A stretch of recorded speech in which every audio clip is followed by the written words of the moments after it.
یا ایھا الذین آمنوا اتقوا اللہ حق تقاتہ۔ اب یہاں پر ہمیں غور کرنا ہوگا کہ تقوی کی حقیقت کیا ہے۔ اگرچہ ہم آیت البر کے آخر میں پڑھ چکے ہیں اولئک الذین صدقوا واولئک هم المتقون، وہاں پر وہ ایک حیولہ، ایک شخصیت، ایک کردار وہ ہمارے سامنے آ چکا ہے، متقی کون ہوتا ہے۔ لیکن یہ موقع مناسب ہے کہ یہ لفظی معنی اس کے کیا ہے۔ عام طور پر جو ترجمہ کیا جاتا ہے اللہ سے ڈرو، یہ اچھا ترجمہ نہیں ہے، اور چونکہ اکثر و بیشتر لوگوں نے یہی ترجمہ کیا، قرآن میں بار بار آتا ہے اتقوا اللہ اتقوا اللہ اتقوا اللہ، تو عیسائیوں کو یہ کہنے کا موقع ملا کہ قرآن زیادہ اللہ کے خوف پر زور دیتا ہے، جبکہ مسیح نے اور جو بائبل ہے وہ اللہ کی محبت پر زور دیتی ہے، کہ اعتراض کرنے کا انہیں موقع مل گیا۔ خوف کا لفظ قرآن کا خود عربی زبان کا لفظ ہے، قرآن مجید میں بھی آیا ہے فلا تخافوہم وخافونی، تم ان سے نہ ڈرو، اپنے دشمنوں سے نہ ڈرو، مجھ سے ڈرو۔ خوف کا لفظ بھی ہے، یخافون یوما تتقلب فیہ القلوب والابصار، وہ ڈرتے رہتے ہیں اس دن کے تصور سے جس دن کے نگاہیں اور دل الٹ جائیں گے، قیامت کا دن، حشر کا دن۔ تو خوف کا لفظ قرآن میں ہے، عربی زبان کا لفظ ہے، تقوی کے معنی خوف نہیں ہے۔ تقوی کے لفظی معنی بچنا۔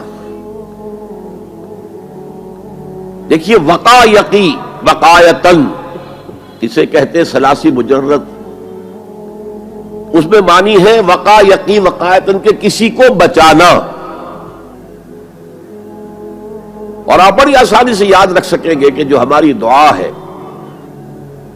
جو سورہ بقرہ میں حج کی دعاؤں کے ضمن میں اہم ترین دعا کی حیثیت سے مذکور ہے، ربنا آتنا فی الدنیا حسنۃ وفی الآخرۃ حسنۃ وقنا عذاب النار وقنا عذاب النار، اے اللہ ہمیں بچا آگ کے عذاب سے۔ تو وقا یقی وقایتن کے معنی ہے کسی کو بچانا۔ باب افتعال میں یہ بنا اتقا، اور واو اور تا یہ جڑ گئے، اتقا اتقا۔ اتقا معنی خود بچنا، بچنا اللہ کی نافرمانی سے، بچنا اللہ کی ناراضگی سے۔ ایک بچنا آؤٹ آف لو ہوتا ہے، out of reverence, out of respect. ایک سلیم الفطرت بیٹا چاہے گا کہ میں کوئی ایسی حرکت نہ کروں کہ میرے والد کو اس سے دکھ پہنچے، یہ بھی بچنا ہے۔ ظاہر بات ہے کہ والد کا خوف نہیں ہے اسے، یہ اس کی روش آؤٹ آف لو ہے۔ والذین آمنوا اشد حبا للہ، جو لوگ صاحب ایمان ہیں وہ شدید ترین محبت کرتے ہیں اللہ کے ساتھ۔ بلکہ ہم نے جو حقیقت جہاد کا مضمون جو ہے اس پر غور کیا، اس کے ضمن میں ایک آیت جو بڑی عظیم آیات میں سے قرآن کے، قُلْ إِنْ كَانَ آبَاؤُكُمْ وَأَبْنَاؤُكُمْ وَإِخْوَانُكُمْ وَأَزْوَاجُكُمْ وَعَشِيرَتُكُمْ وَأَمْوَالٌ اقْتَرَفْتُمُوهَا وَتِجَارَةٌ تَخْشَوْنَ كَسَادَهَا وَمَسَاكِنُ تَرْضَوْنَهَا أَحَبَّ إِلَيْكُم مِّنَ اللَّهِ وَرَسُولِهِ وَجِهَادٍ فِي سَبِيلِهِ فَتَرَبَّصُوا حَتَّىٰ يَأْتِيَ اللَّهُ بِأَمْرِهِ وَاللَّهُ لَا يَهْدِي الْقَوْمَ الْفَاسِقِينَ۔ اے نبی ان سے کہہ دیجئے کہ اے لوگو، اگر تمہیں اپنے باپ اور اپنے بیٹے اور اپنے بھائی اور اپنے زوج، مرد کے لیے بیوی، بیوی کے لیے شوہر، اور اپنے رشتہ دار اور اپنے وہ مال جو تم نے بڑے محنت سے جمع کیے ہیں، اور اپنے وہ کاروبار جن میں کساد کا، سد بازاری کا تمہیں خوف لاحق رہتا ہے، مندہ نہ ہو جائے، اور تمہارے وہ مکان جو تمہیں بہت محبوب ہیں، بہت سجایا ہے، بہت عمدہ فرنش کیا ہے، اعلیٰ ترین مکان بنایا ہے، اگر یہ 8 چیزیں زیادہ محبوب ہیں اللہ سے اور اس کے رسول سے اور اللہ کی راہ میں جہاد سے، فتربصوا، جاؤ، بیٹھے رہو، دفع ہو جاؤ، منتظر رہو، حتی یاتی اللہ بامرہ، یہاں تک کہ اللہ اپنا فیصلہ سنا دے. واللہ لا یہدی القوم الفاسقین، اللہ ایسے فاسقوں کو ہدایت نہیں دیتا. تو در حقیقت یہ اللہ تعالیٰ کی محبت کے تحت ہے کہ اللہ اور اللہ کے ساتھ جو عہد وفا استوار کیا ہے، ایاک نعبد و ایاک نستعین، کہ آدمی پھونک پھونک کر قدم رکھے، کہیں میں اللہ کی کسی حد سے تجاوز نہ کر جاؤں، اللہ کی قائم کردہ کسی حد کو پھلانگ نہ جاؤں، کہیں ایسا نہ ہو کہ شریعت کا کوئی حکم میں پامال کر دوں. پھونک پھونک کر قدم رکھنا. لو سانس بھی آہستہ کہ نازک ہے بہت کام، آفاق کی اس کارگہ شیشہ گری کا. اس روش کا نام تقویٰ ہے. دنیا کا تقویٰ یہ ہے، آخرت کا تقویٰ یہ ہے آگ سے بچ جانا. نتیجہ ہے واتقوا النار الذی وقودها الناس والحجارہ، بچو اس آگ سے جس کا ایندھن بنیں گے انسان اور پتھر. یا ایھا الذین آمنوا قوا انفسکم واہلیکم نارا، اہل ایمان بچاؤ اپنے آپ کو اور اپنے اہل و عیال کو آگ سے. تو دنیا کا تقویٰ اور آخرت کا تقویٰ یہ ہے تقویٰ کے لفظی معنی. بلکہ اس میں اضافہ کروں کچھ.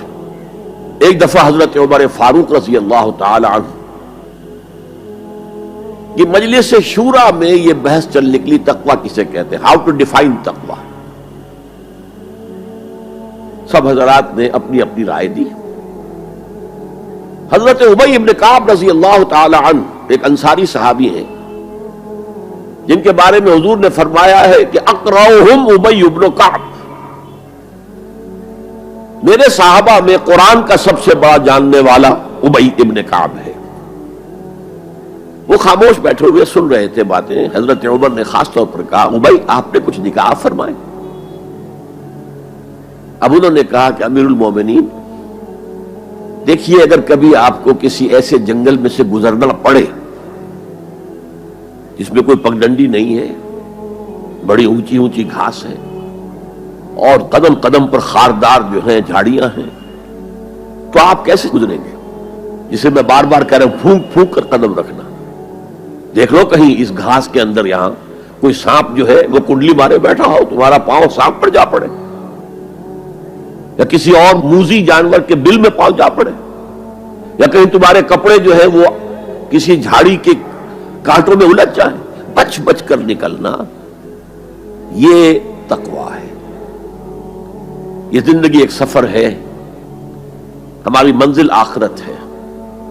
جیسے حضور نے فرمایا انما الدنیا خلقت لکم وانتم خلقتم للآخرہ، یہ دنیا تمہارے لیے بنائی گئی ہے، تمہارے لیے برتنے کا سامان ہے، لیکن تمہیں آخرت کے لیے بنایا گیا ہے، یہ تمہارا گھر نہیں ہے. تو یہ ہے تقویٰ. اور تقویٰ کی تعلیم قرآن مجید میں اتنی شد و مد کے ساتھ آئی ہے، اتنی شد و مد کے ساتھ آئی ہے، ایک ایک آیت میں دو مرتبہ.